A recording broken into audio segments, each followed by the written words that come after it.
This was about, when was this? 2006. My wife Wendy and I, we used to stay on Karikari Beach at night, like sleep over. We had like a certain spot between Karikari and Paranormal Valley, and we'd spend the night. This was in summer, and one night we woke up at about 2 in the morning, and the temperature had completely dropped. It was quite cold for summer, and it just felt kind of wrong and weird, and it was clouding over, so we decided to leave. And we're walking along the beach, and I can still see it to this day. It was like luminous clouds, 2 in the morning it would have been, and there was a lady in a white dress just standing right at the end of the beach, and it was one of those night terror moments where it's like being in a nightmare. You're terrified. And we're like, my God, we've got to get around her to get to the car in the car park, so we have to walk towards her, and we were gripping each other's hands. We were like frightened little school children heading towards this motionless lady just standing there. She looked bedraggled, well, from a distance, with a white dress on, and we got closer and closer, and it turned out, strangely enough, to be a signpost. And we were so completely relieved, we laughed hysterically and just ran to the car. But the next day we were thinking to ourselves, we've never seen a signpost there before. What was that about? And that really, really bothered me to the extent that I went there the next day and there was no signpost there at all. There was nothing. It was just a stretch of beach. So right. I'm not sure what that was about. But you definitely saw a signpost that night? Well, yeah. It was a post with a white sort of triangle or something on it. But it wasn't there the next day.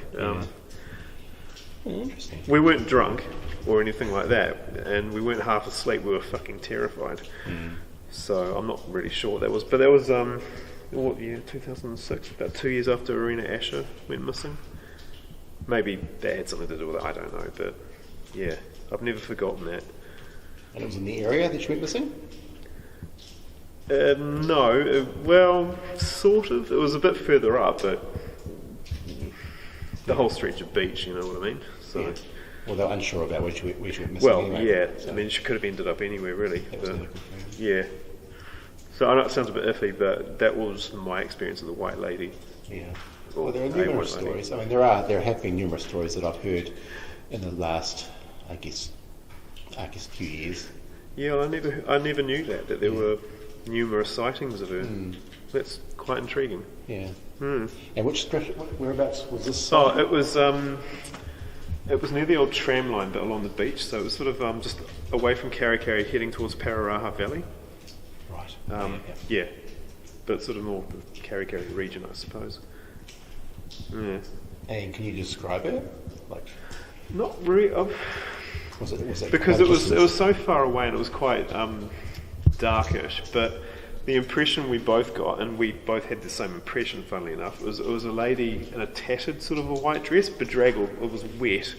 It looked like she had wet hair, kind of like a shift, I suppose. Yeah. Yeah, and she looked pale, and she was just standing there like that, kind of motionless. And it was looking off into the distance. Yeah, in the distance was the most it was the most bizarre thing, seeing that at 2 in the morning on a beach, which had just been cold and what have you, just seeing a lady standing there in the middle of nowhere, you know. But she was close enough that you could see that it was a woman. Yes. Yeah. Yes. Yeah. Yeah, it was definitely a lady. Yeah. And it frightened the bejesus out of both of us. And did she move at all? No. She just stood motionless? Just stood there motionless, and that's what freaked us out. She was just standing, but it certainly didn't look like a post, a signpost. It looked like a lady. I don't know how it sounds, but... Yeah, it's interesting, yeah. Yeah. Cool, yeah. thanks. No, you're welcome.